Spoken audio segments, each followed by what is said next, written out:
welcome to Ghosts, I guess, where two Canadian ladies get together to talk about weird supernatural shit that doesn't seem to have a place in normal conversation. We talk about our own experiences, invite other guests to share theirs, and at the end of every episode, we will rate how much our conversation and stories convinced us, or didn't, to believe in the paranormal. So, do we believe in ghosts? Hard to say, but please join us as we talk about it anyway. Do you believe in ghosts? Are we going to get sued for doing that? Who cares? I don't give a shit anymore. Come at me, bro. Catch me outside. Am I going to get sued for that one? Catch me outside. I said that today. What's going on? Oh my God. I hope that when we do our test, our connected test, where you have a piece of picture Yeah. or whatever, maybe we're going to fucking crush it today. I literally said that I'm entering my period, so things are going to be like extra sensitive. Oh my God. I'm also entering my period. Are you late? Because I'm late. No, I'm right on the money. You're syncing to me. Across provinces. Seems like something I would do. My menstruation pull is stronger than yours. This month, anyways. Of course it is. Okay, so I've got a picture that came to my mind immediately. Didn't I have to draw last time? Or no? You drew last time. No, I drew last time because I envisioned like a woman on the beach. And I drew like the boobs first. And you're like, okay, big boobs. Okay. Listen. So you're going to have to save that. I can't. It's too strong. The pull, Rachel's too strong. Let's just do it. Let's just follow what's happening for us. Sure. Okay, let me look at it some more. Can you get the whiteboard open or do you want me to get it open? Well, I do have problems with technology, but I'm pretty sure I know how to do it. I'm loading my whiteboard. New whiteboard. Okay, how do you want to open the board? Yeah. Here we go. It's coming. Okay. This came to me so strong. Many apologies. But this came to me so strong. And let's talk a little bit about this. I'm going to be sending you this image strong. And you're going to get some points for like themes that come up, you know? So the image that comes up, do what you got to do. But if you're getting like the right shapes, the right colors, the right whatever, like you're going to get some points for that. So just put whatever out there. If there's something coming to you, you put it out there. I'm going to tell you the first two things that came to mind. You're going to tell me, and then are you going to draw some stuff? Okay. I'll draw the first one. The very first thing that came to me was this. Oh my God. Oh. That's the other thing that came to me, which would be very difficult to draw, was Franny's face. I was like, is she going to get me to draw Fran? Okay, you know what's so funny? This is not the picture I selected. But earlier, Franny took a solid poop into a fresh diaper as I was changing her, and it was in the shape of a dick. Just like this. Literally just like this. And I was like sending it to everyone. But I didn't send it to you because you hate poop pictures. It was like a solid poop. Love penises either, if I'm being quite frank. Oh man. Kind of that's a cool looking penis. Okay, you know how to delete this once I've done this? There doesn't seem to be like I don't want you to. I want you to continue in another area, and I'm saving this for life. Okay, now I'm going to focus but it was a penis and it was Franny. That's what came to me. Okay. I'm sending it. Okay. Think of, colors, shapes, sizes, structures. Like, I don't know why I said structures, but like shapes of it. And you got this. We're synced. Can I do colors? Let me see. Under draw, at the bottom there's a box and it's black. It's like a black box and it's color. Like there's a little pencil. If you click the pencil and then goes over to the side, it shows like yep, highlighter. Yep.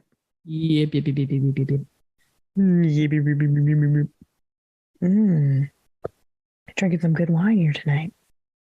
Gonna have to message John for some new stuff. New color. So we've got a circle. Very clearly selected a color. Okay. So we have a circle. It's black. Here it is. There's a freaking erase. My God. Doesn't work. Okay, cool. Cool. I'm going to try to, like, this is supposed to be, like, the color is important. Okay, so it's this color. It's this color. There's a little, that's so amazing. Okay, the color is important. Go. That color you chose is spot on. I shouldn't say anymore. I don't know what the fuck you're doing though. Audience, she's selected 2 circles. She's coloring them yellow. There's definitely like, no, I feel like this was the wrong color because something else came to me. One is pink, but it is the wrong color. Do you want to describe what you're doing? Yep. Sure. I'm drawing several circles. This one is not the right shape and it's upsetting me. There, I guess it's a little bit better. What the fuck is this? Indeed. What is that? It's a little dick. Okay. There you go. Okay. Yeah, like it's definitely like purples and blues. Oh, okay. Purples, blues, and yellows. Okay. I'm gonna go back to the picture. Like focus a bit more. It's not. Oh, is it? Okay. It's not.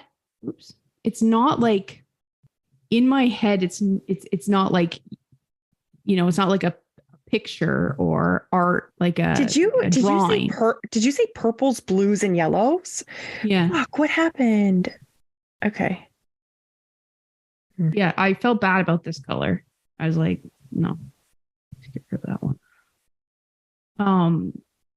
Yeah, it's like, I feel like there's all this blue around here. These look like planets, and I just want to be clear that what I see, it's more like what you would see they create for a computer background with like, and this is really supposed to be more like transparenty colors, like transparenty yellows, transparenty purples, like not full solid colors, just a bunch of circles. And it's all yellow, purple, blue.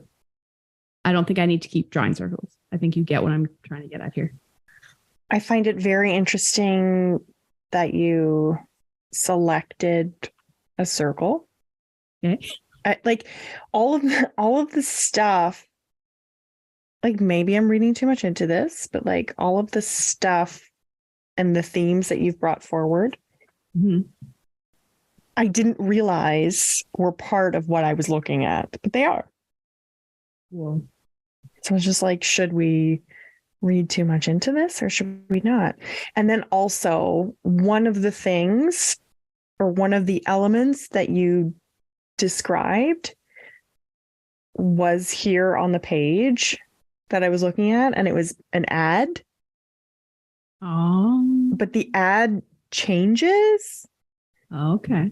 So now I'm just like waiting for the ad to come back so I could just take a screenshot, but like, can I see maybe what the picture was? Yes, but I'm so desperate to get you the thing that I was looking at. Oh, fine. I'll just show it.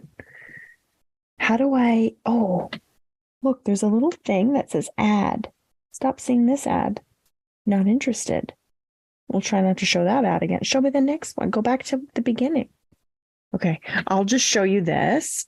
And now my ad's closed entirely, so it's never going to be okay. I'll screen share. Yep. Meeting.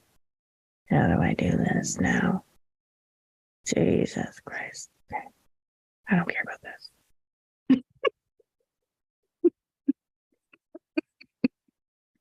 So, okay, like, let's talk about it. This shape kind of looks like a dick, does it not? It does. Yeah. And look at the big circle with Yeah. yellow in it. And then Yeah. over here, there was an ad. It was all purple. So it was like purple, blue, and yellow. And I didn't realize that until you were talking about it. And I was looking at it. I was like, what the? So are we getting better? I think we're getting better. Like you're picking up on elements for sure. Yeah, I guess so. It is very different than what I saw. Yeah. Like I saw, like the backgrounds on computers that like there's the different designs, and it was like a bluey purple background with like sort of like transparency circles, bubbles. That's what I saw. That's crazy. I like didn't, when you were drawing the circle, I was like, I don't know. And then I was like, there's a big fucking circle right here. And a dick shape. It could be argued that the circle is the largest thing that's happening in this photo.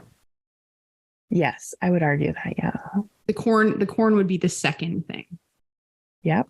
And the color you chose for the corn, I was like spot on. I was like, you got it. So just to be clear, when we do the official release of these, like we're going to release and then immediately like put the art and picture up on the social media, right? Just so like people can see it. Yeah. Otherwise, this is not going to be. It's not going to make sense for anyone. I don't think of like, so what was the picture? It's a picture of corn in a pot with a blue rag underneath it. And over here, there was purple. It's not the dairy milk. It wasn't dairy milk. It was something else. It was like purple, more so purple up here. It wasn't dairy milk. I don't know how it comes back. Maybe if I'm going to refresh. I'm going to live on the edge and refresh. And maybe the first thing that comes up will be the purple. I will tell you that Love and Lemons, they regularly remind me how to cook spaghetti squash in the oven. I regularly go to that and reference it. I've literally never seen this before in my life. So did I send you Love and Lemons? That's the real question. Oh, or maybe Google did, because I just put in corn on the cob and it came up. I'm going to take this one. I think it's Google SEO, but okay, it came up to be such an ass CEO. Red hot vacation deals, and that's not what it was. I'd love to take a screenshot of this, but here we are. Fuck off. Mexican street corn salad sounds delicious. Oh, it is. Oh my God, Mexican street corn. It is. It is. I just can't get enough of it. So I wanted to tell you about something since we last talked. Yes. Oh, shit. I had something for you too, and I forgot. I was listening to one of my favorite podcasts. Okay. I don't even need to say the name because they're so popular. So it doesn't even like, they don't need the shout out. Okay. But they were talking about, like they always do different stories. And this particular one was this boy who, like, they believed he was a reincarnated soldier. Oh, yes. From World War II. And he had gone down in a plane, like in Japan. Yep. I don't have all the details. Do you know of this? I know that story, yeah. And there is some pretty compelling stuff. Okay. Now I don't know if it's all bullshit. And like they didn't, with this particular podcast, like when they tell it, they just tell it like, this is the story as it's been told, not necessarily we believe it or not. But yeah. And it made me think about how we were going to at one point have an episode about kids who are more connected to the afterlife or like have memories of past lives. But it was wild. Like he remembered the names of his friends. He remembered that, like he was like 2 years old and he knew the name of the plane, like the name of the Japanese plane. And they start, like kids that are like this, they start to lose their memory and connection as they grow older. That's what they said. And he said that he doesn't have those distinct memories anymore. And actually they apparently did this whole ceremony or whatever. I can't remember all the details because like last week that I listened to it, but like they did this thing where they took him to where essentially this soldier's plane had gone down. And they had like sort of a goodbye or like, and after that, the like intensity of his nightmares and stuff started teetering off. And he, as now as an older like teen or young adult, he doesn't have the distinct memories anymore, but he does remember that connection. Like he doesn't have all the tiny minutia and all and remember all of the information, but he does overall still remember that connection, which is it's amazing. Yeah, I believe it. Well, like what they told me, it's like, okay, sure, whatever. But like the kid was 2 and he was like, yeah, like there's no way there's no way that he could know what they were talking about. Like even if he overheard a conversation with his parents, the amount of detail he remembered, I just don't think. It's really a stretch for me to believe that a 2-year-old just would be able to pick that up and remember all of it, unless he was a genius. I feel like the energy and spirits and like it doesn't just go nowhere. Like I really, really believe that it can be passed along and passed back and cycled back and carry some stuff with it. It has to. Yeah. It has to. Not to like go down this rabbit hole because we want to get to your stories and don't want to make it like super sad. But over the weekend, this musician in the city who I had happened to see when we were we had a performance on Wednesday or whatever, and I hadn't seen her in a while, and she was bartending.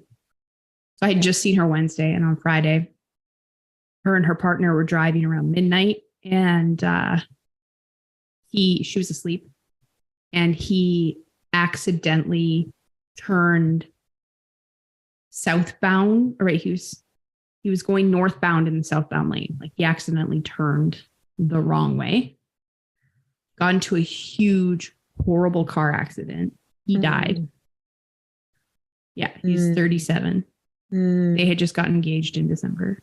And she had to go to the hospital and have emergency surgery. Like she's alive. But she's alive. She was asleep. So like, in some ways,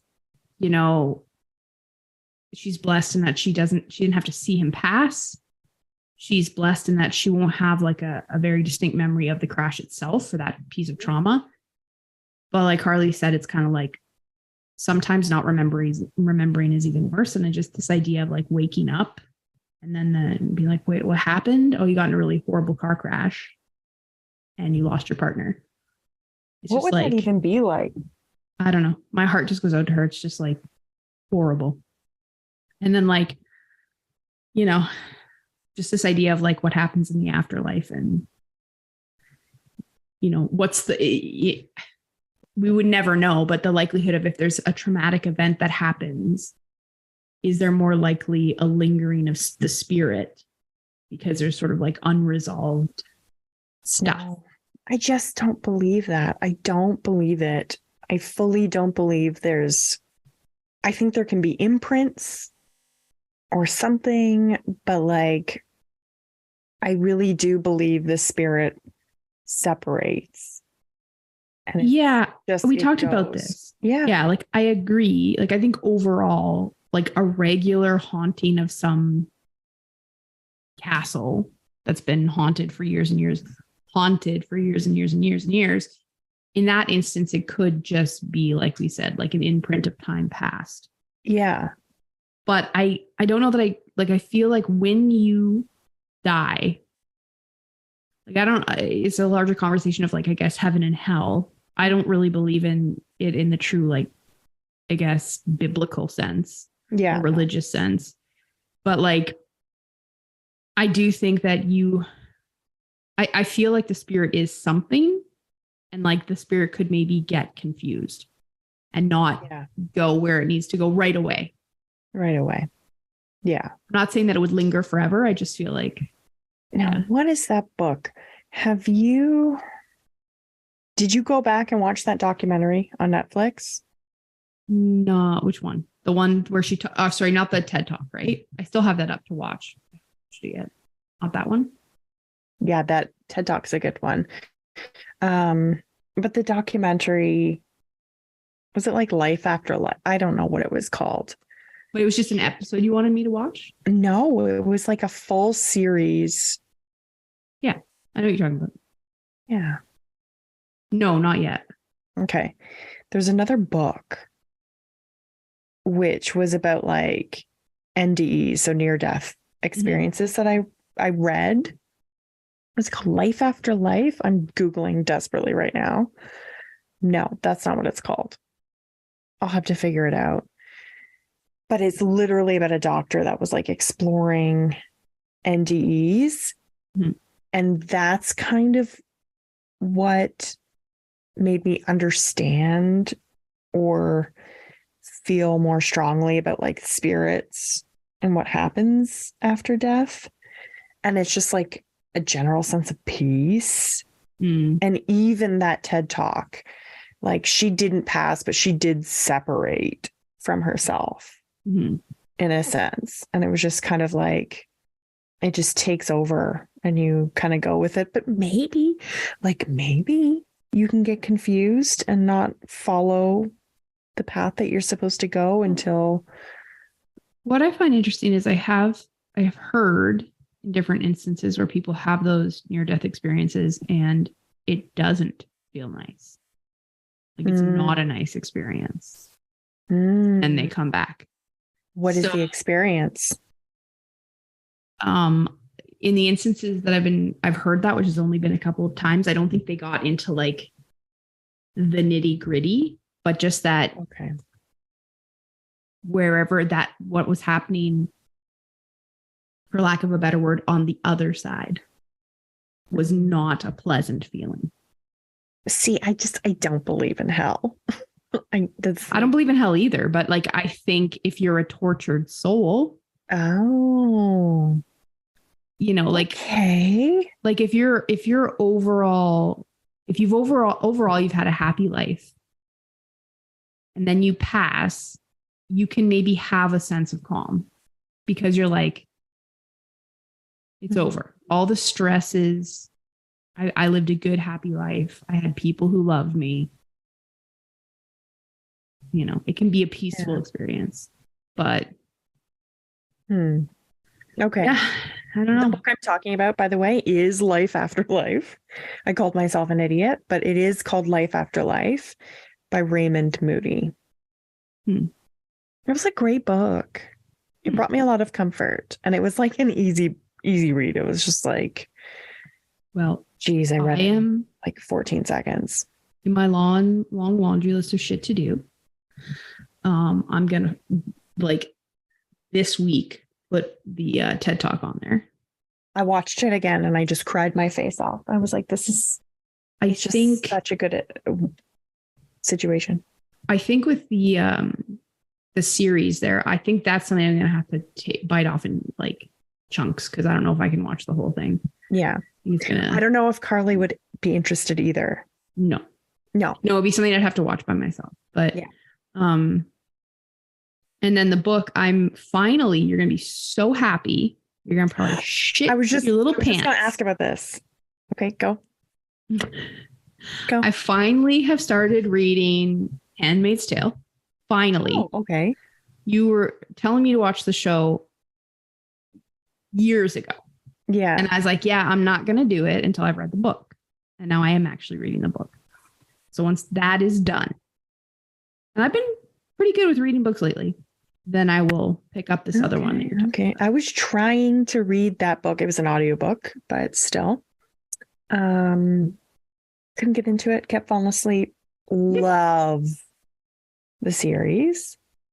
But what I thought you were going to talk about was the Year of Magical Thinking. Was it you that I had this conversation about? I'm going to tell you something, Kim. You tell me a lot of things, and I try to keep track of all of them. If you want to make a Word document that I can reference, that would be helpful. The Year of Magical Thinking by Joan Didion. Did I not give you this book? Did I not mail it to your house? It sounds incredibly familiar. As soon as you said Joan Didion, I was like, yep. Did I mail it to your house? No. You didn't give me no free books. But did I hand it to, is it still in my downstairs room? waiting for you to read it. We don't have it. You didn't give it to us. It's a glorious piece of art about loss and processing grief in the most beautiful piece of prose that will just, you'll be so fucking fascinated by her words and how she delivers her message. I have goosebumps all over my legs. And then simultaneously obsessed with her message. You're gonna love this book. Okay. Are you gonna mail it to me? If I haven't already, check your mailbox. I don't know. I'll go downstairs and I'll see if it's down there. Okay. See if it's down there. It's so good. Joan Didion. I think she has passed now, but she was, when I read her words, you see inside of her mind and you're like, this woman deserves more than a burping woman on a podcast about ghosts. Anyway, can we pause for a pee-pee and then when we come back, I'll do my thing? Yeah.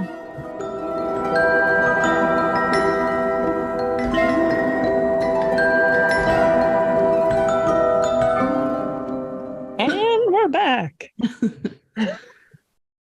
About elbows. Didn't you say the book was by a man? Life After Life? Yeah, Raymond Moody. Because there's also Kate Atkinson. I don't fucking know her. I don't know that bitch. I just don't know her. All right, let's get down to it. Okay. Why don't you tell the people what we're doing this week? It's a little different than the last two. Sure.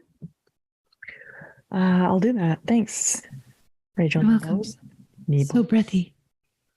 Yeah. So Rachel, you have this like lovely, long, well-researched spooky story. And I was like, hey, I'm inspired. So, I mean, unfortunately I was like inspired, but also lacking like motivation and content. So I just leaned into that ADHD urge to like get things done quickly and intensely. I just want to stop you just for the listeners. Yep. We must also remember that you're a new mother. And the expectations on you cannot be the same as just a loser who has no child. That's not to people out there. I was referring to myself. You have 2 children. So how would they feel about you saying that? Not good. But the reason why I said that is it was said in jest. Because like I have all this time. I don't, but you're a new mother, and that's what people have to remember. Anyways, continue. I won't interrupt you again. I have no fucking time. But anyway, I decided to come up with Kim's Quickies, which is totally, it's totally on brand for me.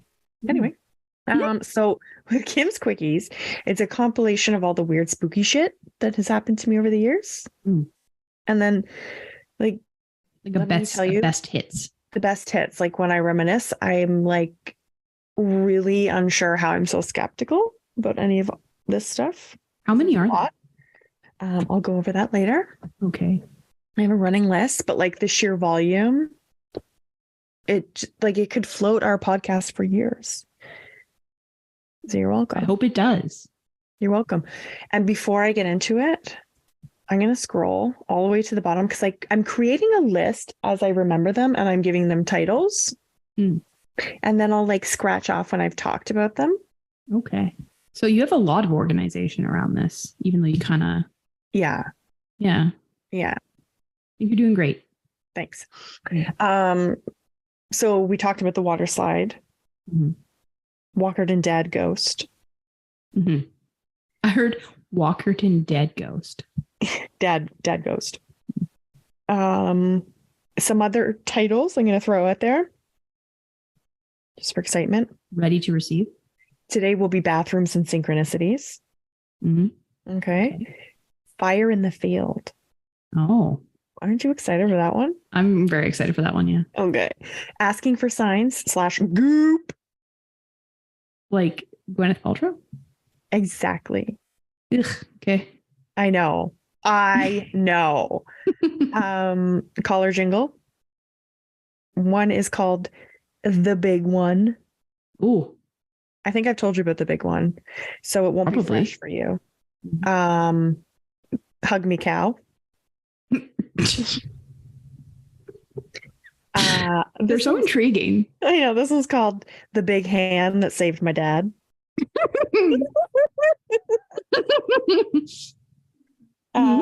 Mom's Dad's Ouija involved board. a lot of them, hey? He's got so many stories. Like but he doesn't believe.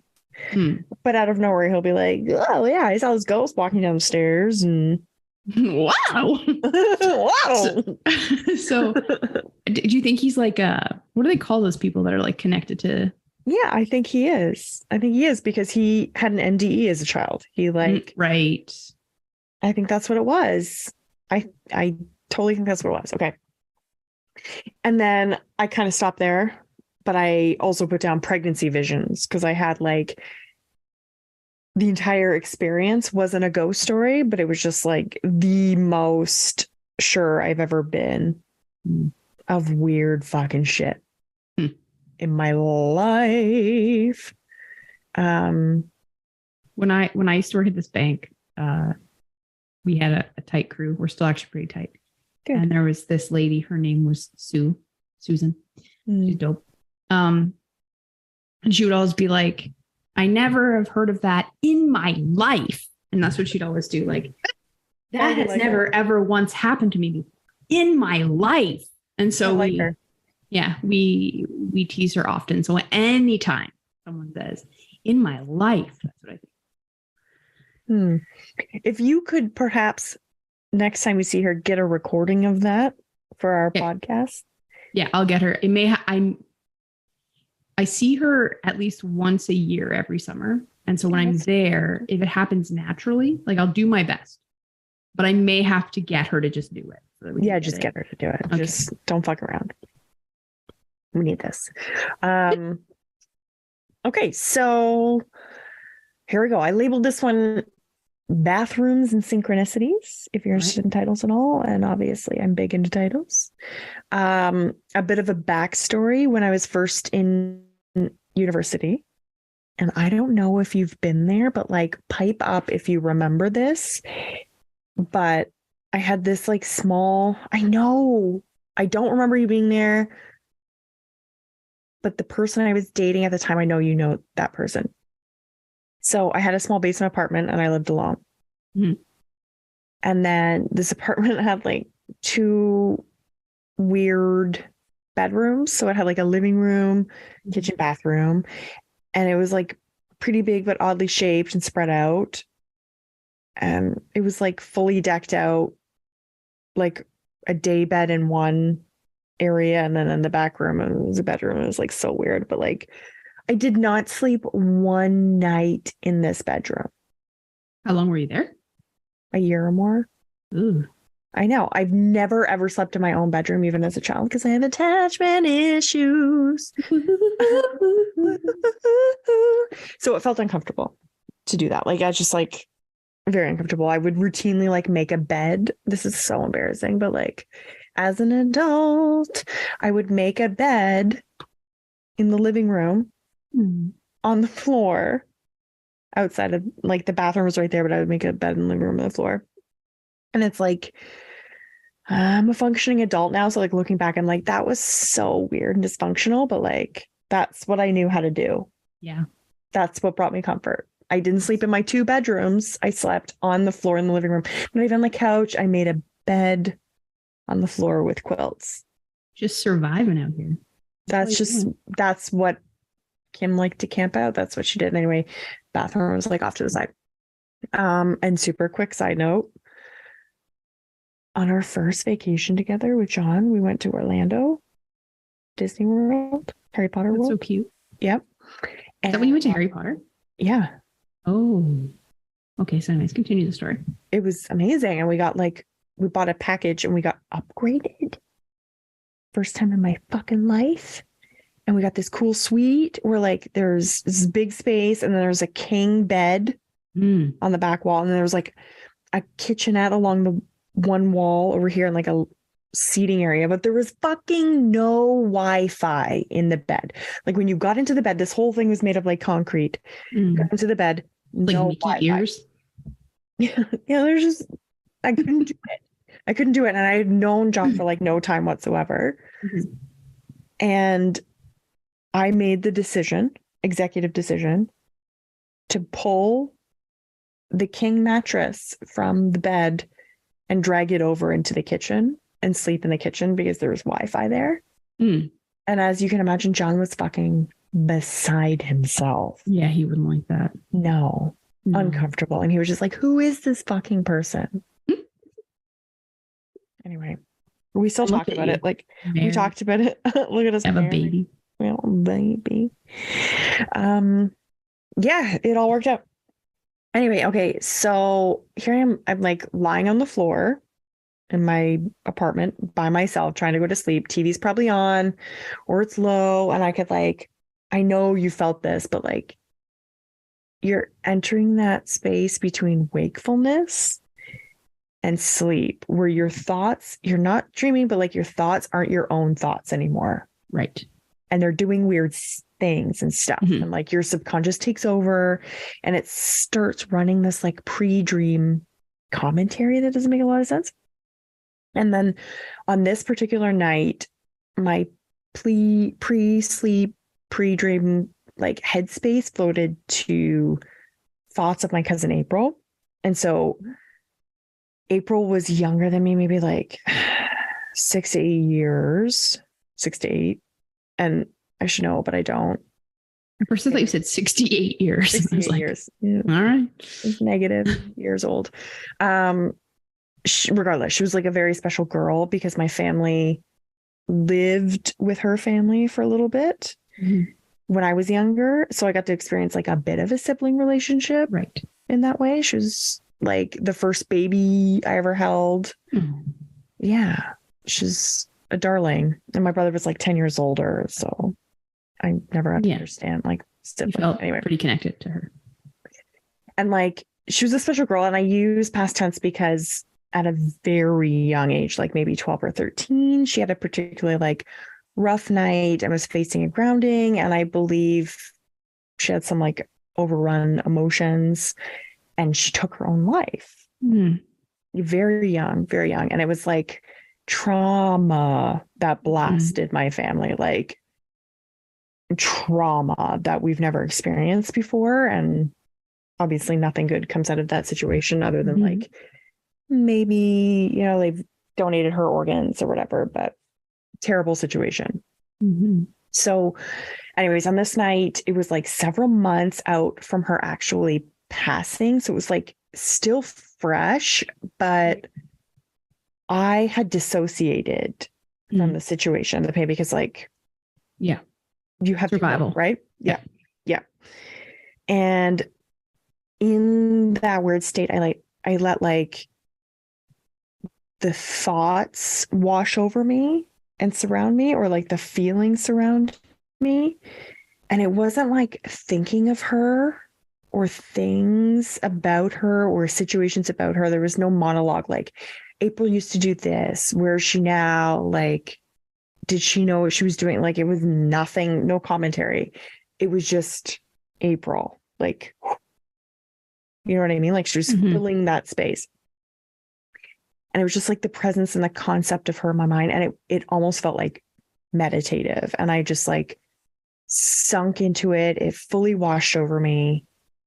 And I don't know how long I was there, if it was like seconds or minutes or longer or whatever, but like I was blasted back awake with like the scariest jolt I've ever felt, because I heard this like smashing and banging in the bathroom that was right next to where I was sleeping.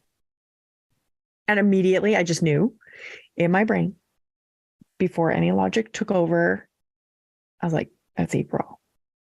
Wow. That's her. And you think I'd be like, Lar, Jesus, the burglar or something, like, because it's always like it's a guy coming into like it. I should have said there's a man breaking into my bathroom. I need to find a baseball bat. Yeah. Not even remotely did I think that. I just knew. I was like, that was her. And I was like literally frozen and terrified. I don't know how long I stayed on the ground, but it felt like a fucking century. But then my brain took over and I was like, okay. And I got a bit curious and I like peeked in the bathroom and like all of my makeup and my products on the counter were just on the fucking floor. All of them just on the fucking floor. They came off the counter. They were all over the fucking floor. I was like, okay, that's a bit weird. Yeah. Maybe I left them in like a precarious position. Like you try to rationalize. That's the first thing I was thinking. Yeah. Yeah. You're like, okay, I go from that was April to no. Like I left them in a precarious position. And I was like, okay, like I haven't been in there for hours. So even if I did leave them in a precarious position, like it happened when she came to me, you know? And I was like, okay, maybe it was the train that goes by. I remember this. I was like, no. It was the train. But had anything ever fallen before when the train went by? Rachel, there's no train. There was no train. There was no train. There's never a train. Was there a train like in Walkerton? Like were you connecting to like your home? Like where would you come up with train? Because I was like, what could shake the apartment to make it fall off? And I was like, the train. I was like, there's never been a train ever. Okay. Anyway, it's never been a train. And I was like, it's just really odd timing. And the whole thing shook me so hard that I couldn't even sleep in that apartment. Every light went on. Like I was exhausted. I'm full of adrenaline, but I literally just called my friend. It was like 3 a.m. and I was like, I have to come to your house and sleep there because I can't. Like I cannot be here alone with my thoughts. And it was like the most tired I've ever been, but I couldn't go to sleep. I just couldn't do it. That's what I did. So that was imprinted on me as a particularly powerful, like ghosty moment. But then a couple similar moments followed from my mom and I that were like, something's going on. Something's going on. Can I ask you just a quick question? You can go right ahead. We talked about how like when people pass, like maybe a spirit gets confused and it doesn't go where it needs to go right away. And that's different than like an imprint. Yes. So wouldn't that be an example of it? It would be. I have no explanation. It doesn't make sense to me. That's the only thing that makes sense to me. And I still don't believe it. Because you said it was only like how long? Before couple months. Okay. I was back. Terrible. But like, I know what happened in the summer because it happened when I was home and then I just like come back to my apartment. Yeah.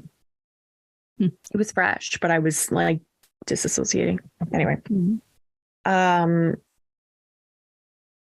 Good question. This next batch. So fast forward to around like maybe 2009-ish. Don't know. Terrible at this stuff. But it was in a home that I owned. Which happened to be like next to a military base. And I guess the neighborhood was originally built like to house those families in the area. I don't know. Anyway, my house was like, I found out after the fact, was a medical clinic or like an old doctor's office. And it was the absolute creepiest place I've ever lived. I had many weird things happen there. It was very rough. It was under like a constant slow reno. Like when I say slow reno, I'm saying like demo the bathroom, didn't touch it for 3 years. Yeah, I like showered in the attic, like exposed. It was terrible. But that's just to set the tone. It was like literally always under construction. Right. I was sitting in the living room and facing the TV. I was like curled up on the couch in absolute dead silence. And behind that wall, I could like look into the dining room And then the bathroom shares a wall with the dining room. Mm. I was probably like just doom scrolling my phone, as you do. As one does. Yeah. At the time, I had 2 doggies and a cat. It was a real zoo. Yeah, Home Alone. I don't remember the specifics, but it was a particularly like traumatic time because I think my boyfriend at the time was at the hospital, but I don't know. He could have been at work. But like at this time, his mother had been in the hospital, and it was going to be like a really terrible and sad injury that needed a surgery, and like turned out to reveal something like much worse. And in retrospect, like we didn't know what was happening, but like in retrospect, the entire time her time was very limited. We just didn't know that. Right. So like in the actual moment, we had no clue. And anyway, so here I was like curled up in a ball on the couch, doom scrolling in silence, and I get this feeling washing over me. It was uncomfortable, and then literally like boom, I hear a smash in the bathroom from the living room. Again. In the bathroom. No idea why this is happening. So immediately, logic brain comes forward, and I'm like, the goddamn cat just scared the living shit out of me. Like, even like when it is the cat doing something, like it scares you, it rattles you. It couldn't be anything else. Like, we're not using this bathroom. So I'm about to get up and go see like what he got into. And because sometimes like he would steal food and like hide it under the bathroom, like under the tub. Of course he as did. You do. Of course he did. There's blueberries in it. What a sweet boy. Anyway, I'm getting up, and it took a second because I was like, okay, Kitty, you got to move because I have to go see what you've. That's it. Oh, the kitty's here. Kitty's here. He's sitting right next to me with the 2 dogs. And then I was just like, you're like, not again. Not again. What was that? It definitely took a second for it to click. And it, like, unlike the first experience, I couldn't really pinpoint what had made the noise. But when I looked, I figured it was like something fell in the room, but I don't remember. I don't know. I wasn't like scared of a burglar in my own feelings like I should have been home alone. And it was a terrible part of town. But like, I just knew it had something to do with his mom. I just knew. And at the time, it didn't make sense to me. And it still like kind of doesn't make sense. But when I look back, this happened around the same time that she had gone into a coma, to which she just never woke up. And like, to be honest, I like, as I was thinking about this and preparing it for you, I saw another layer, which was, you know, beyond the whole like ghost coming to me in the bathroom, but like she actually passed away in the bathroom at the hospital. Like she had an incident, without getting into too much private details, but like she had an incident in the bathroom at the hospital. And that's where she entered her coma. And I believe that's where her spirit like left her body. And I don't think it happened at the exact same time. I don't have enough information. Like I don't remember looking back. It probably wasn't like hour for hour, but like it was within the same day, or at least a couple of hours for sure. And all of it just kind of came together like after the fact. That's wild. It is a bit weird. And it is a bit weird. I think I missed, like when you went into the bathroom, was it similar to the first time where you had all your makeup? No, there was nothing that you saw out of sort. Yeah. And we didn't use the bathroom. I was like showering in the attic and up upstairs. Like we didn't use it. Creepy. It was very weird. It was very weird. And then this third situation is much shorter. And I'm vague on details, but like my mom was talking to me about a weird thing that happened to her. And it's odd for her to just like come out with this in an unsolicited, like, hey, guess what happened to me? Like, it's very weird. Like, we don't talk about that stuff. Mm. But she was like super spooked and it felt really weird. But she was just like, hey, this weird thing happened. And I had a situation, but like all the products in my bathtub, like came off the shelves and landed in the tub. And the tone and the insinuation was just like, I've had an experience. Mm-hmm. And at that point, I was just like, okay. This is very weird. I've had two experiences. I told her I've like had two experiences now with something weird happening in the bathroom. And I have no idea why, all in separate houses. And for her to even bring it up, like it's just really unusual for her to even bring something like that up to me. And it was just so specific to like something fell in the bathroom. So before I ask your impression, and know that this is why we do this. And I know how weird this sounds and how explainable it is, but like I'm the first person to go like, but what about this? And what about this? Like, because I'm still doing it for myself and fighting those like feelings, but like I think you have to know that like they come with a deeper knowing, like a deeper feeling, a tingling underneath all of it. And I do try to logic it all away. But if I strip away the logic of it all and sink into like the synchronicities and the feelings and the energy of it, it becomes this like sensation in me that just says, like, this is absolutely something else beyond what I'm able to like rationalize. Like something happened. I connected to something. I've tapped into something. And I mean, those two parts of me are like forever fighting. That's why I'm always like oscillating between like, I'm a 2 on the go scale and a 5. Like, yeah, those are my synchronicities, my shorts, my Kimmy's quickies. What do you think? Why bathrooms? What's going on? Well, I can play on both sides, right? I can be devil's advocate. Like, first I'll just say that it started making me feel creepy. And then I thought Carly has left her pool, or I thought like she has pool very soon. So I thought she'd already left. She hadn't, she just left. But I could hear water running in the bathroom. Oh my God. Which is right there. That's why I kept like going. Because I kept trying to see if like Carly was going to come out of the bathroom. Okay. Like, not today, Satan. So it was like making me feel creepy. So we'll start there. But playing devil's advocate. I feel like the makeup one,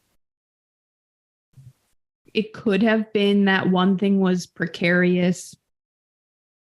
Yeah. Some sort of domino effect that knocked all your makeup off. And there's just a correlation between the fact that you had, you know, like it would make sense that your niece or cousin. My cousin. Your cousin. It would make sense that your cousin was top of mind, considering, you know, that it was very traumatic and it had happened not that long ago. So that would make sense why you were thinking about it, as you were sort of, especially if you're disassociating because now you're falling asleep and you're what's the word I'm looking for? Subconscious is finally free to just like, there's nothing blocking it. Go there. Yeah. So like that could have just happened and then correlated. Something fell, knocked all your makeup off, jolted you awake. That could be a thing. But you did feel very, like, that's not to dismiss the fact that you felt it very deeply when you woke up, that it was correlated. That's the part that gets me, Rachel. It's the part that like you can't explain. It's this deep knowing. And like, yeah, there's totally more logical reasons for all of this than there is paranormal. 100%. But it was just like the knowing and the sense and the feeling that makes it really difficult. Like I have all these situations and all these examples that I could talk about.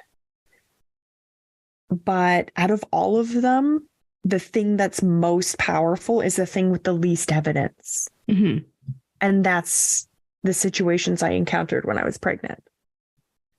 Like those have the least compelling stories and situations, but there is no way you could ever convince me otherwise that I was not experiencing something on a different level, that I was not tapping into another spirit, another kind of energy.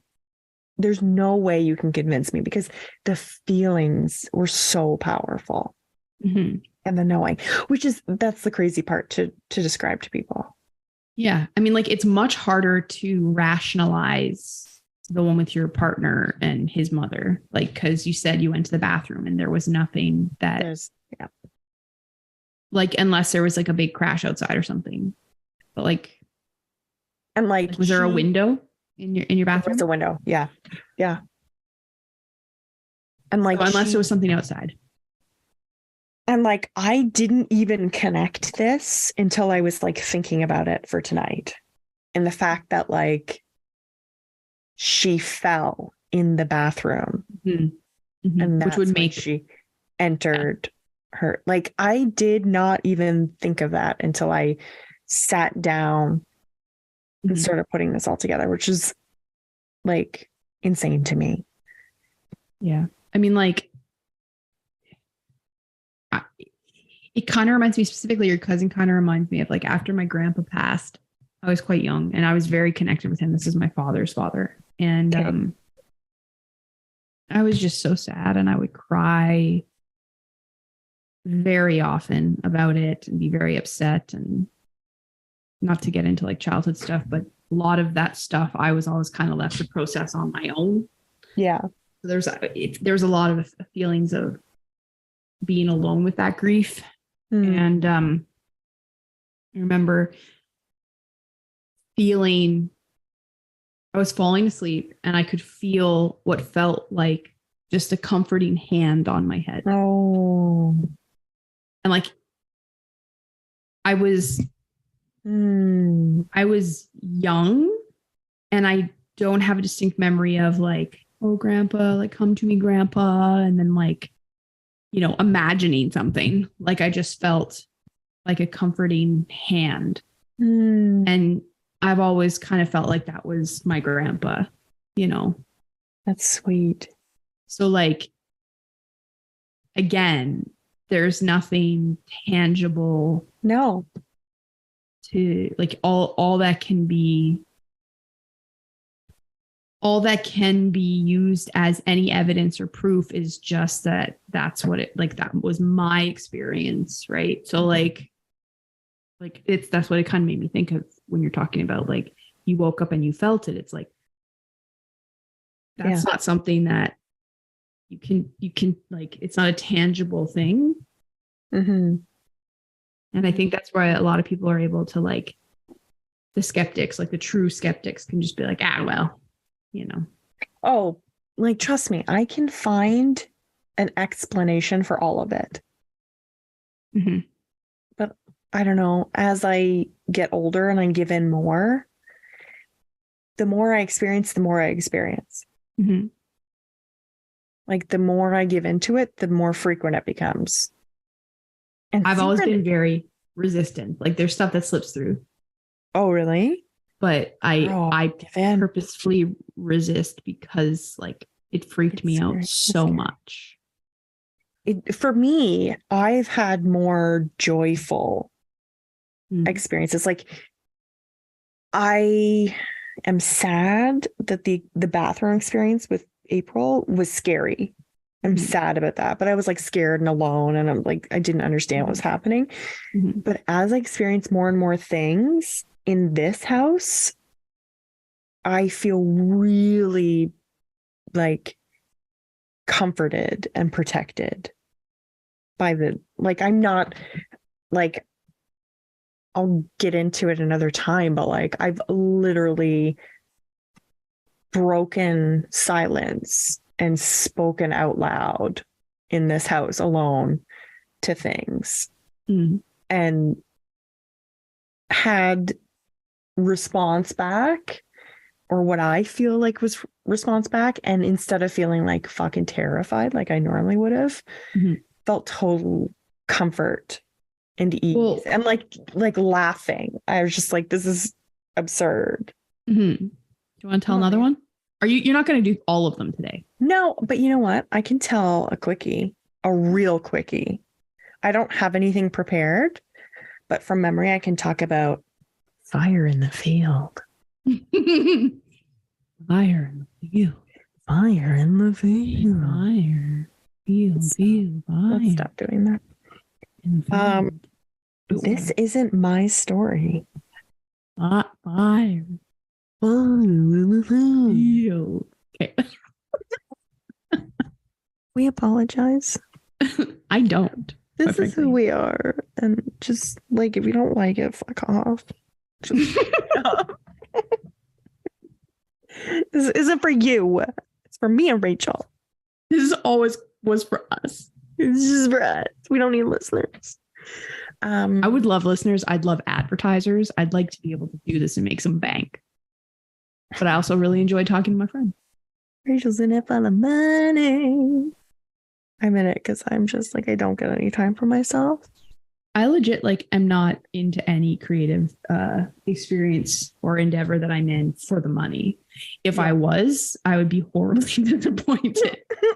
There's no money. There's no money. There's no money. I do it because I like it. Do you ever just find out that or just feel like you see someone doing something wildly popular with a wildly popular opinion, and you're like, yeah, I had that 12 years ago. Where were you? Why wasn't I doing this 12 years ago? You know what it is that you and I have always been incredibly brilliant. I think that's it. And back in high school when I was writing my poetry, and I actually don't even joke. There is a piece of poetry that you wrote, which you know how much I love poetry. Yeah.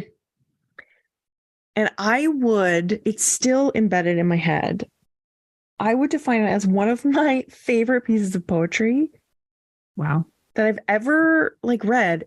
And I can't fucking remember enough to get you to remember what it was. It was about McDonald's. And it was it was like a Rage Against the Machine song.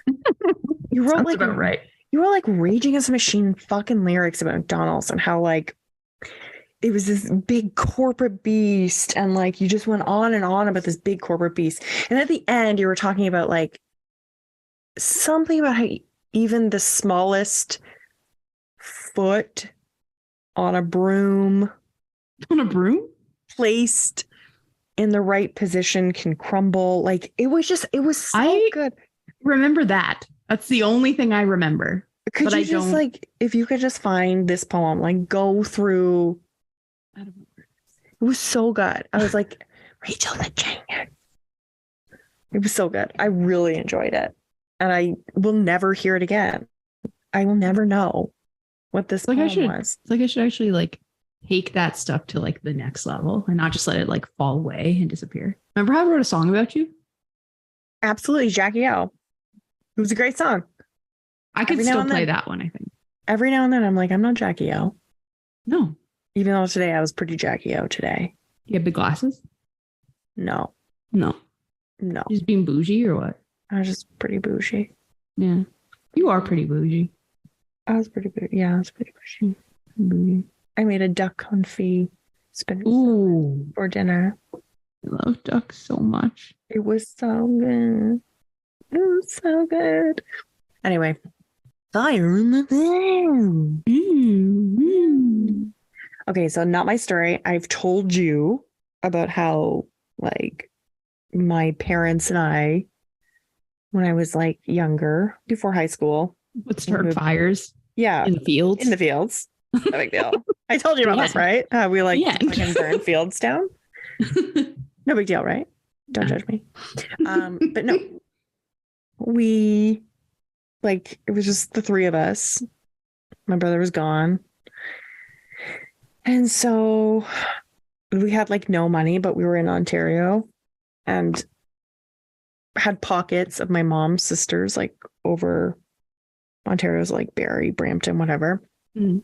So every weekend we would drive in our black Aerostar minivan to Barrie to have a visit with an aunt and uncle. And then we would drive back at like 2 a.m. And then the next weekend we would drive to Brampton and we'd have a visit and then we would come back. And like, that's what we did. And on those drives, if I wasn't sleeping, because I love to sleep, or if I wasn't reading my Archie comics in the back under the blanket. We could have an entire conversation about Archie comics. Okay, good. We'll do it later. But we won't.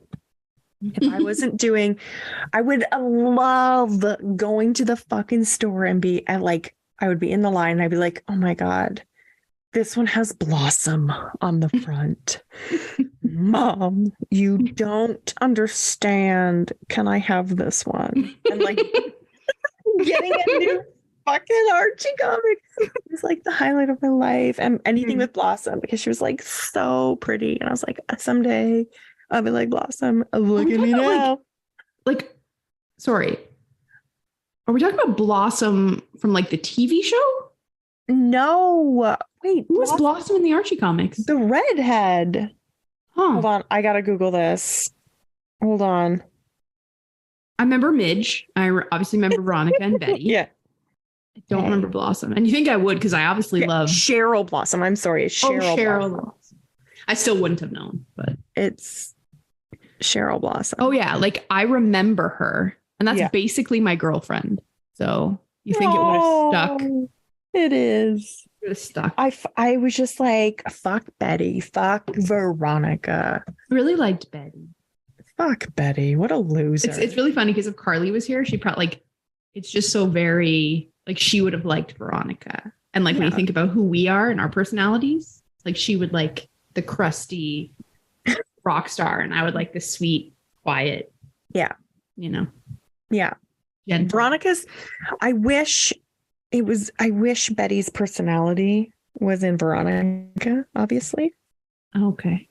Because she's like more bodacious or what? Yeah, I just loved the black hair. I like loved a Veronica. But Cheryl, that's who I was going to be. Right? That's who I was going to be. I was like, I'm going to be Cheryl Blossom. Look at me now, girls. I turned it out.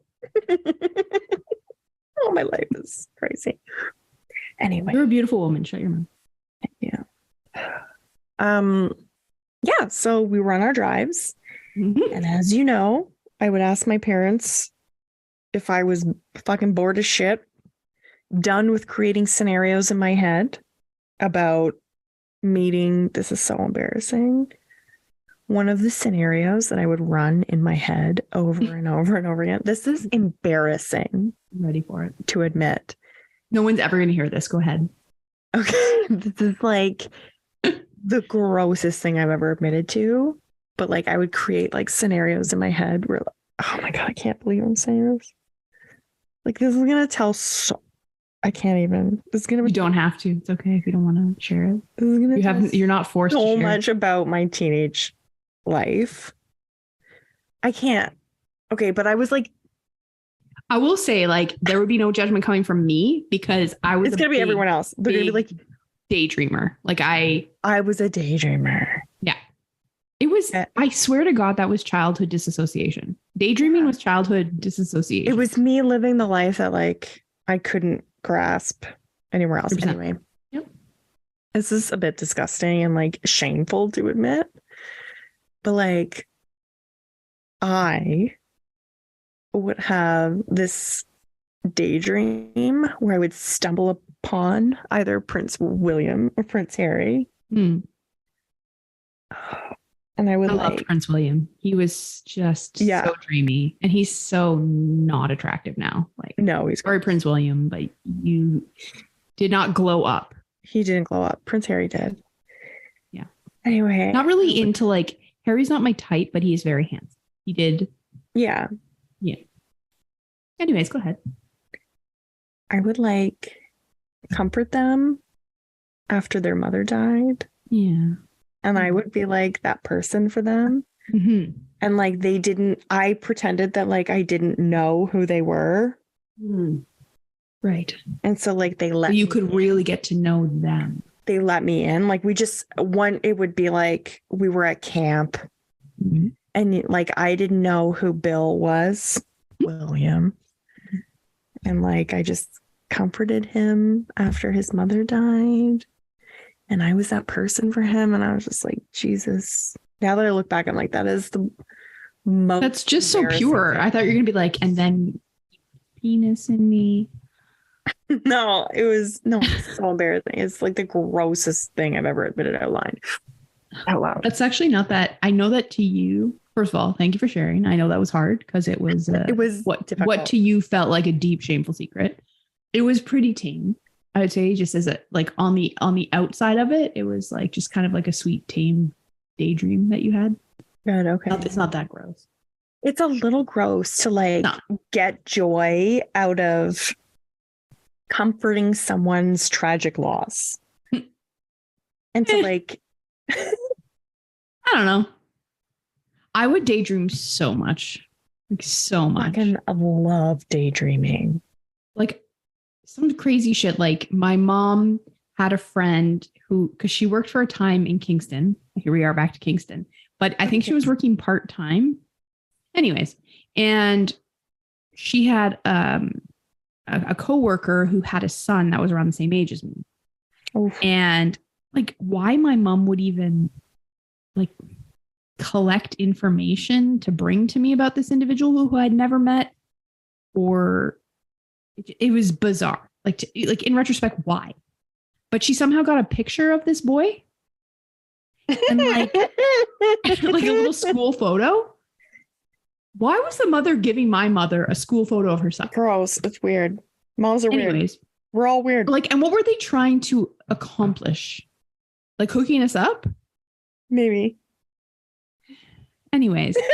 And I thought he was cute, but do you ever remember when you're a kid and you'd be like, this is a possibility, so I like this person?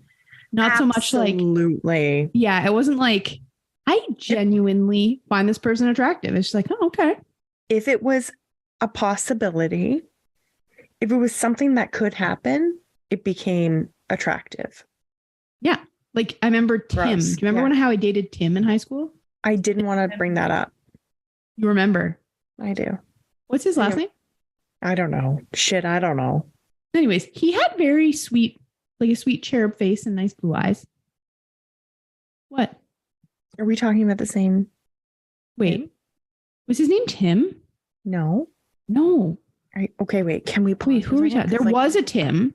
There's a Tim that I'm thinking of, but like with brown hair. Are you talking about the gay guy you dated? No, that was Steven. Okay, but then Tim had the hook nose. No. Okay, I got to go back. It wasn't. Remember how I was in two separate high schools? Yeah. The guy that I dated that I'm referring to is in my other high school. Oh, okay. Yeah. So you didn't date Tim. He looked like Oh. No, I know who you're talking. You're talking about don't say his name. His first name. Rachel, now I have to blur that out. It's extra editing. Oh, sorry. I didn't say his first name. Because I've been going like this. He looks like a Gringotts. That's who you mean, though, right? Yeah, but what are those things? Head. What are those things in Gringotts? That's so mean. Well, what are they? What are goblins? Yes, he looks like that. No, he didn't. He did, because he had this. He had like a furrowed brow, and then this. He was lovely. He was lovely. He's really cute. He played bass. Did he? Also, what you have to remember is like I'm pretty much gay. So like I'm remembering. Yeah. So like, well, I can physically find a man attractive. Well, I can copulate with a man. Copulate? I don't think I'd ever really want to be in a relationship with women to me are more just generally. So keeping that in mind. But I thought he was really cute. I really, truly did. Anyways, but I never dated him. I just had a big crush on him. But Yeah, anyways, what are no, you this talking was about? this was a guy that I actually dated. Tim, I don't remember his last name. Doesn't matter because I'm not supposed to say it. But this was when I was like in grade 9 and grade 10. And like he liked me for some reason. I don't know. I was not that cute. Like straight up, I was not. You were super cute, but anyway. Not at that time. I had some real bad hair and some real bad glasses. Okay. But anyways, and we dated for a bit. And I remember there was some sort of like break from school and I never called him in the entire time that we had that break in school. And so then he called me and he's like, I don't think it's going to work. And then he cited that example. And actually, it's really sad because if I was on the receiving end of that, that would and like I have been in situations where I'm like desperately waiting for someone to do what I want them to do, like in an unrequited situation. So like, I feel bad in retrospect, but at the time I was Who knows what you were doing? I forgot I had a boyfriend once. We've all done it. Anyways, I was probably like borderline like in love with one of my female friends. That's probably what was distracting me. Anyways. But yeah, anyways, you didn't get to finish your story. What the fuck were we talking about? Well, we were talking about Archie comics and daydreams, and that's how we got on this tangent. Daydreams, yes. Okay, so when I was done with all those things, when I was done with that routine, I asked my parents to tell me spooky stories because they were always the best. It was the same fucking spooky story every time. So one of the stories was they were on this was like way, way back when they were younger. And they were on one of their long drives because that's something they love to do, I guess, is go on for long drives at night. And it was pitch black, from what they say, and lots of like fields all around, like country road, super dark, not much around. And they were really, really talking and like deep in conversation. And they pass one of the fields and they saw a lady that was like, they saw like a statue lady all lit up. And they were like talking. And they were like passing this like out in the middle of nowhere, like just this lady lit up in the field. And it took them a few seconds and they were like, wait a minute, did you see that? Mm-hmm. They were like talking back and forth. And they're like, yeah, that's kind of weird. And then the more they talked about it, they're like, yeah, like there's nothing out here. How did they get power? Mm-hmm. Like they were talking about like maybe it's a Christmas display. It wasn't Christmas. So like, why is this lady lit up in the middle of this field? Like there's no power. So she must be on fire or like something's going on. Mm-hmm. We have to turn around. Like as they're talking about it, they're like, we have to turn around. This doesn't make sense. And what you should know about that time is the KKK was in that area, like full, like they were doing displays at the time. They were doing like terrible things. And it had crossed their mind that this might be a situation where they have taken someone into the field and, set fire, done something, and they need to go back. They need to help. That's terrifying. It's absolutely terrifying, but like, that's totally what they would do. Like they wouldn't be calling 911. They'd be like, we're getting the fuck back there. Like, what the fuck is going on? We need to help. And so like they turned around, not much time had passed. They blitz back to where, they saw this situation happening. Can't find anything. There's nothing. There's no lights. They go up and down the road, up and down, like 10 minutes back this way, 10 minutes back that way, 15 minutes back. Like it looked like a statue. What did they like? they said when they quickly thought like, oh, this is like a woman, a statue, like something lit up, like lights on her. There were lights on her and just like glowing in the middle of this field. And then rationally, they were like, okay, it can't be that because how are they getting power? Like, why would they do that? There's nothing in this area. Oh no, it's the KKK have done something terrible. We need to go. We need to like see what's going on. We need to like stop this. Nothing. Never, ever, ever. Like they looked all night, could never find the source of the light, but that they both saw nothing. That's crazy. It's a bit creepy because like, what was it? Why couldn't they find it again? Do they have any theories or no? No. No theories. Just a very weird thing that they all experienced. Was it more than just your mom and dad? It's mom and dad. See, when things like that happen and there's two people that experience it, like there's a small story I want to talk about that happened with my sister, but I don't want to tell till she's on the podcast. Good stuff. All the good stuff. But she was a part of it and it's kind of funny. But we both experienced it. So like there was no rationalizing like, I didn't hear that because you're like, you just hear that and absolutely both did. I love those things. I love those things.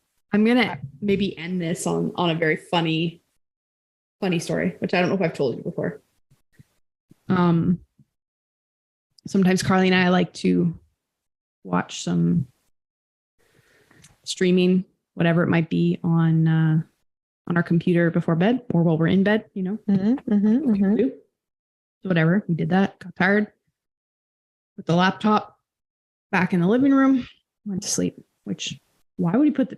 It must have been we were first dating because like that seems like Rachel trying to be like a good person, taking it all the way to the living room. No, happen now. No, that would be by throw the it under the bed. Throw it under the bed.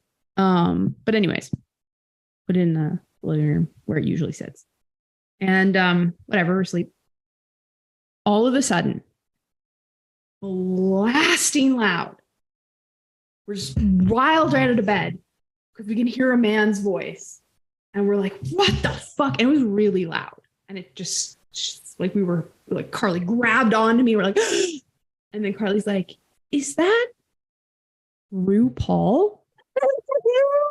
And what had happened is her laptop is so shitty and she still hasn't got another one and she really needs to, but that it will sometimes just like whatever was the last thing on, if you don't fully like close out of the program, like the browser that we're watching it in, it will it'll just like turn it back on again because her computer is weird. And so it was just like we had been watching Drag Race and it was just a continuation of Drag Race, but RuPaul's booming voice startled us awake and we thought like, holy shit, there's someone in the, you know, there's like a man. There's a man. There's a drag queen in here. And then Carly's like, wait a minute. That RuPaul? That would be terrifying. Even though you know it's just RuPaul on the computer, it's terrifying. Yeah, we could never get down to the bottom of what really happened there, you know? It's a mystery. He came to you. Yeah, I wish. If he was actually in the living room, first of all, I'd be like, what the hell are you doing here and how'd you get in here and are we safe? I mean, I want to assume we are because you're RuPaul. You don't RuPaul, why are you in Winnipeg? But I would be like, will you adopt me? Because I want you to be my mother and my father. Thank you so much. You don't want that. But maybe my mother. Hopefully she never listens to this. I love her. I love my mom. There's stuff. There's always stuff. It's parents, you know? Hopefully it's less when Franny comes around, but she's just going to be like, my mom's so fucking weird. She had a ghost podcast with her friend Rachel. Auntie Rachel is also so weird, but Auntie Carly is pretty cool. They're all so fucking weird. No, she'll like Carly. Everyone likes Carly. Yeah. But she'll still be like, the three of them are so fucking weird together. That's true. They all live on a compound in the forest and they collect wildflowers all day. Mm-hmm. I'm starving. Have no clothes to wear. Doesn't seem to concern them. Daddy's locked up in the basement. He now has a hunchback. Poor Johnny. He would love to live on a compound in the woods. We at the very worst, he would be the one that would bring us our drinks. Absolutely. Actually, maybe he'll make me a drink tonight. Only 9:46. Mommy can have a cocktail. What you drinking there? This is one of our local breweries. Rachel. What? Oh my God. Such? I just had a panic attack thinking we weren't recording this. Oh, come on. We are though, right? We are. Okay. This is one of I feel this is one of our stronger ones. I feel like we finally got into this groove of like we're actually talking like who we actually are, and we're like we're on a podcast. We're on a podcast. Yeah, sure. Anyways, back to this non-such. They're a local brewery. This is their Belgian blonde. I don't like strong beer. I absolutely hate IPAs. Thank you. They're disgusting. They're everywhere. Do you know I remember I was talking almost to divorced John. I almost divorced him. Because he's all about the IPAs. Because we were both on the same page, just like you and I are. Yeah. And then one day he started liking IPAs. And I was like, I don't fucking know you. Who are you? It's become a thing in our relationship where I'm like, suddenly you're just going to start liking IPAs. They're garbage. They're disgusting. Tastes like flowers. And then I was talking to someone about how much I hate it. And this is not an IPA. This is a Belgian blonde, and it's very nice. Would recommend. Haven't tried it before. It's good. But yeah, I was talking to someone about how my disdain, if you will, about IPAs, and that I'm like, in every brewery, every like local brewery has like 10 different variations of IPA. And I'm like, and I hate them. Like, give me one lager, or give me like one ale. Or, like just give me that, please. And the person said, or a Kolsch. I like that too. A Kolsch, yes. And then, or a Belgian blonde. But then the person told me that apparently, I don't know, I'd have to fact check this, but apparently, it's because IPAs are the cheapest to make. Gross. And that's probably why they taste like ass. Oh, how could I forget Pilsner? Pilsner is my favorite. You know what? We have the same beer tastes. And you want to marry me instead of John? Maybe we can raise Franny together. Yeah, I'll just keep them. You'd have to share me with Carly. She's not going to want to share. No, she loves me. She really does. We can just all live on a compound. Like, well, we're going to have our farm, but you can come live there if you'd like. Yeah, Franny can, I don't know, run with our heathen children through the forest. Can be a flower girl at your wedding. I'm just putting it out there. Oh my God. I love that. There's going to be some, okay, that's my number one choice. There's going to be some fucking stiff competition because Carly's going to be like, what about Charlie? What about Olive? Well, can't they all do it together? Can't you have a gang of flower kids? Yeah, gang of flower kids. Love that. Love that for us. And Franny at the front, right? Yeah, Franny's my number one. She's my number one. She's the most beautiful thing. You got to. And they're all strong, perfect. Like doing it, all of them are perfect. I love all of them. There are so many times I see pictures of the other two, other three, and I'm just like, you're so cute. But Franny's, she's just special. My number one. And she sings. It's not just that she's the cutest thing I've ever seen. It's like she has so much personality and she can't even talk yet. She can't even talk. She's having a lot of trouble doing sounds and words.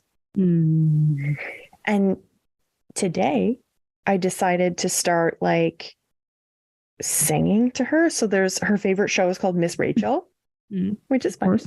Miss Rachel. And I started singing to her and I'd be like, so one of the songs is Mama, Mama, can you say Mama's name? But she likes to say the word uh-oh. So I go, uh-oh, uh-oh, can you say uh-oh? And I'll hold her and she'll be going, And I'm like, are you fucking singing to me? Angel from fucking heaven. Adorable. Also, John can sing really well, so Oh my God. Yeah, I think hopefully it's if his daughter becomes a singer, he's gonna be dead. He wants that deeply. He's like, she needs to be a drummer or like something. Who knows? Okay, I'm super tired as fuck and I need a cocktail. Peace signs. Where are they? Peace out, everybody. Thank you so much for listening to our podcast. Fire. Okay, see you later.